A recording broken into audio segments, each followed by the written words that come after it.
Bonjour à tous, bienvenue à Radar. Je me présente Anne Beaumier. Je suis ici pour vous dresser le portrait de l'actualité de la région pour tout le mois de novembre 2022.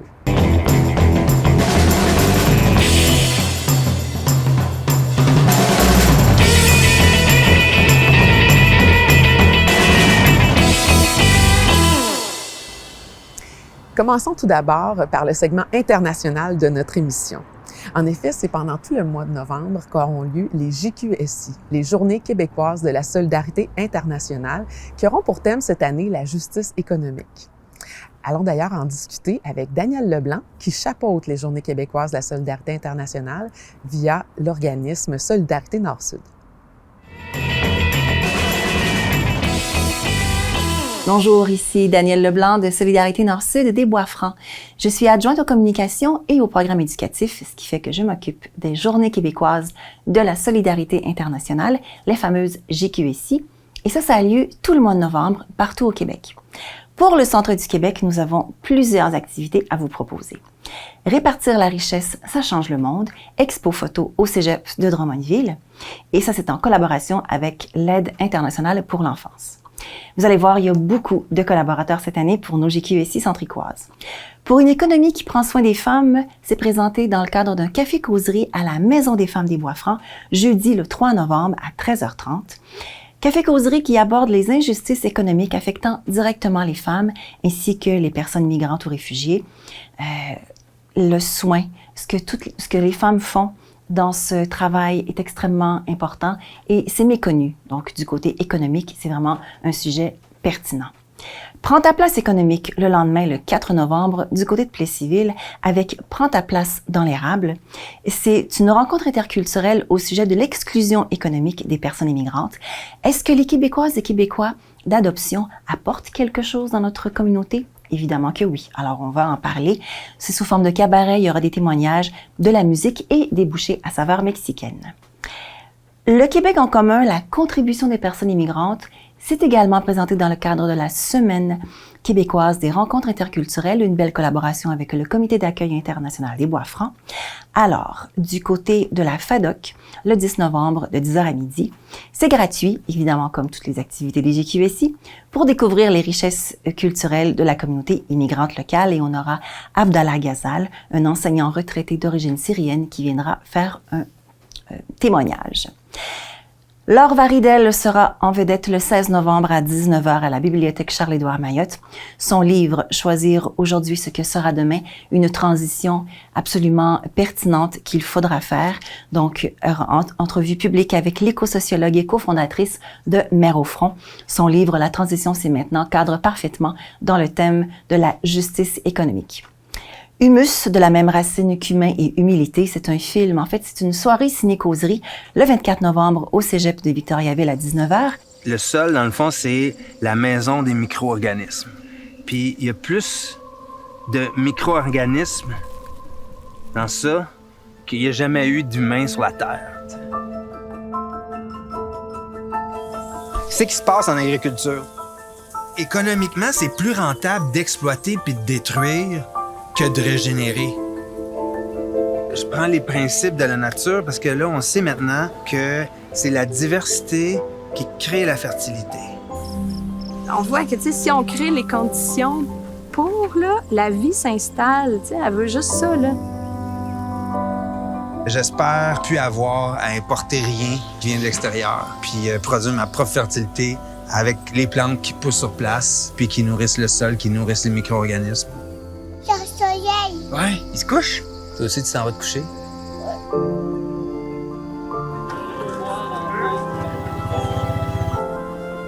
On fait tout ça, c'est pour la vie, là. C'est pour que la vie se poursuive.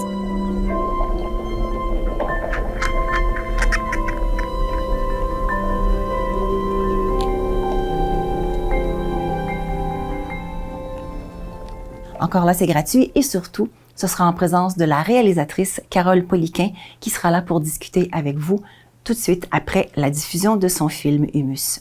C'est présenté en collaboration avec le Comité environnement du Cégep. Enfin, vous êtes tous et toutes invités à un 5 à 8 culturel et engagé à Trois-Rivières au Musée populaire.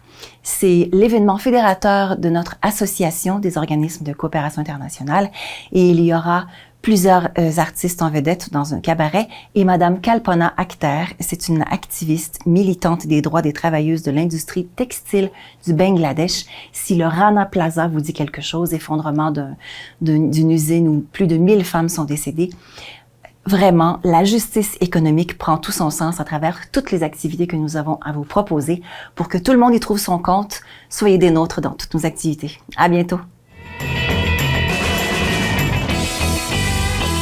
Dans la même lignée, la semaine des rencontres interculturelles se tiendra du 7 au 13 novembre. C'est Geneviève Labbé du Comité d'accueil international des Bois-Francs qui nous présente une riche programmation afin de renforcer les liens entre les cultures. Bonjour, ici Geneviève Labbé et je suis membre de l'équipe du Comité d'accueil international des Bois-Francs. Du 7 au 13 novembre, ce sera l'édition 2022 de la Semaine québécoise des rencontres interculturelles. C'est une semaine particulière qui nous permet de célébrer et de connaître l'apport important des Québécois et Québécoises de toute origine à la prospérité du Québec. C'est donc un moment pour les rencontres interculturelles, pour découvrir la richesse des personnes immigrantes dans notre communauté. Toutes les activités dont je vais vous parler sont gratuites.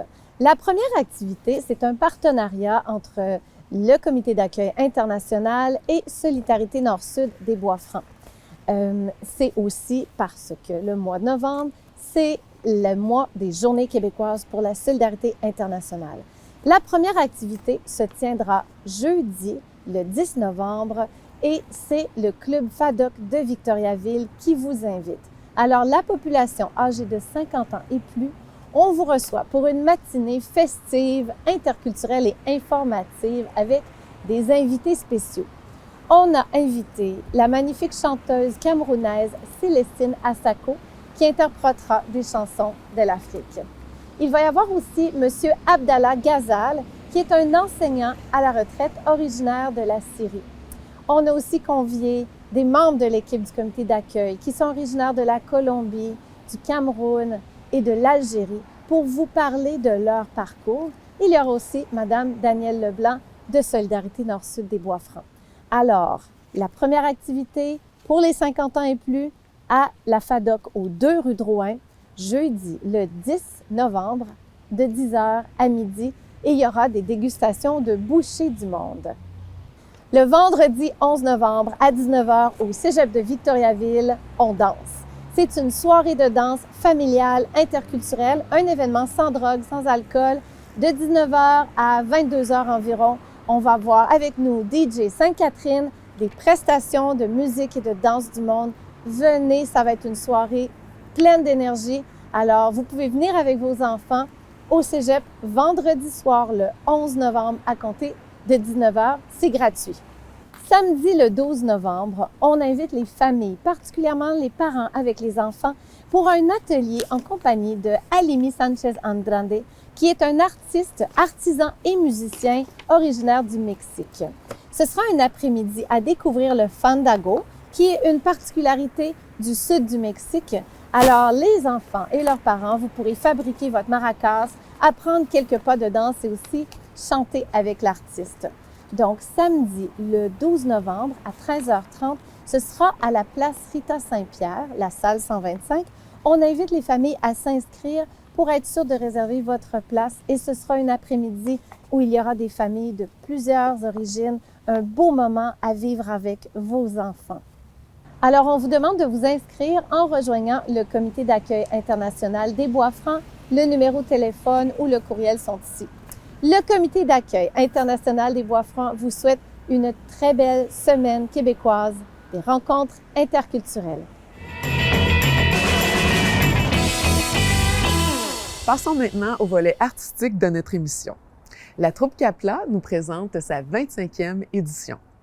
En effet, pour sa 44e représentation théâtrale en carrière, la troupe choisit de présenter sur scène Vol au-dessus d'un nid de coucou. La pièce sera présentée à la salle Pierre-Prince de Princeville. ainsi qu'au mont Arthabasca de Victoriaville. En voici un petit extrait pour vous donner un avant-goût et piquer votre curiosité. La balle est frappée au champ-centre! C'est loin! C'est loin! Il a la clôture! N'y peut rien la regarde dans les circuits!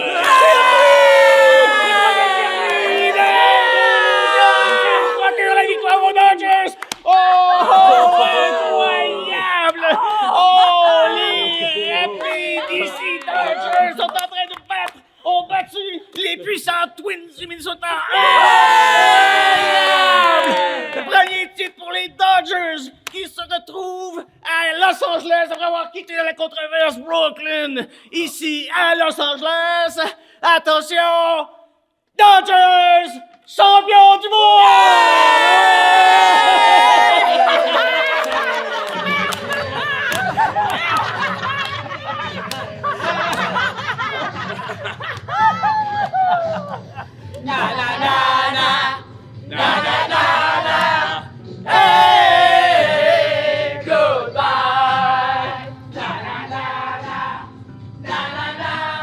Durant le mois de novembre, 2 nouvelles expositions prendront place à Victoriaville. Tout d'abord, Lisette Lemieux, artiste sculpturale originaire d'Arthabasca, nous présentera son exposition « Tramer le monde » au Centre d'art Jacques et Michel Auger.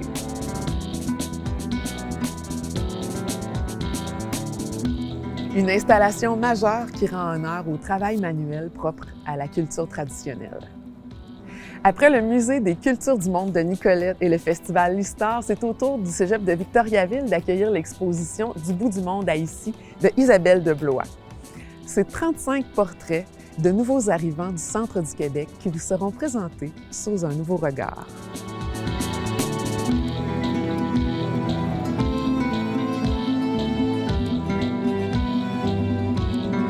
Novembre se démarque aussi par la tenue du 18e Galard qui récompense annuellement les artistes du centre du Québec. Cette reconnaissance du milieu culturel centricois aura lieu le jeudi 17 novembre à 19h au Cabaret Guy Aubert du Carré 150. Une soirée inoubliable qui ne manquera pas de vous faire découvrir de nombreux talents locaux. À noter que la soirée est gratuite, mais qu'il est nécessaire de réserver son billet via la plateforme Eventbrite, disponible sur le site de Culture Centre du Québec. C'est ce qui conclut notre émission du mois de novembre, en espérant que toutes ces belles idées d'activités culturelles vous auront donné le goût de découvrir ce qui se passe dans votre région. C'était Anne Beaumier pour l'émission Radar. On se retrouve au mois de décembre. En attendant, prenez soin de votre besoin de nouveautés